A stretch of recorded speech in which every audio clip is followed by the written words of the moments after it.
Hi friend, आपका स्वागत है मेरे यूट्यूब चैनल सूरज नॉलेज में। दोस्त, मैं आज आपको त्रिकोणमिति के बारे में पढ़ाऊंगा। त्रिकोणमिति को समझने से पहले त्रिकोणमिति में ट्राई का मतलब होता है तीन, गौण मतलब होता है साइड, और मेंट्री मतलब होता है भुजा।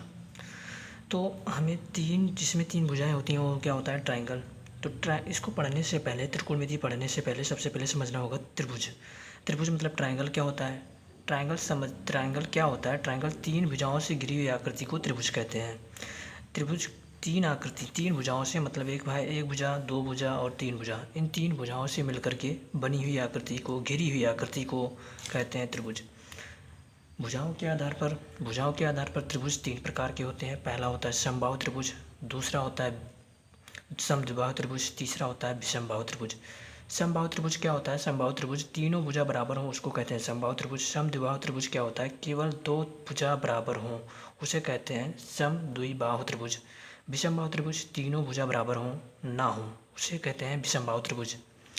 तो समबाहु मतलब जिसमें तीनों साइड क्या हों? इक्वल हों। ए मतलब अगर एक ए सेंटीमीटर का है तो दूसरा ए बी, तीसरा ए बी, तो ए सेंटीमीटर का हो तो उसको कहते हैं समबाहु। विषमबाहु का जैसे ये है, इसमें ए साइड हो गया, बी हो गया और सी हो गया, ये विषमबाहु है। और अगर बी वाला बात करें तो ए और बी, ये तीसरे का एग्जाम्पल है। तो इस प्रकार से ये भुजाओं के आधार पर ट्राइंगल के प्रकार थे: समबाहु, समद्विबाहु, विषमबाहु।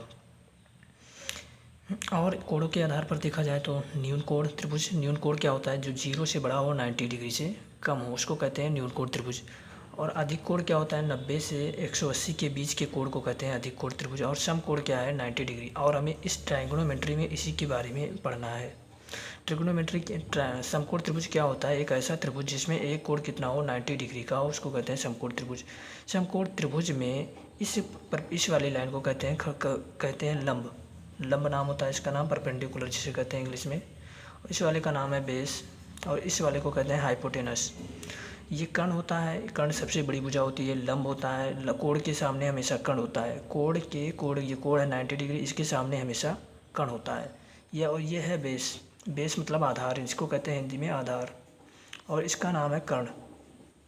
तो इतना चीज़ बेसिक है, अभी आप समझिए। इसके बाद मैं अगला वीडियो में आपको त्रिकोणमिति के बारे में डिटेल में पढ़ाएंगे। धन्यवाद।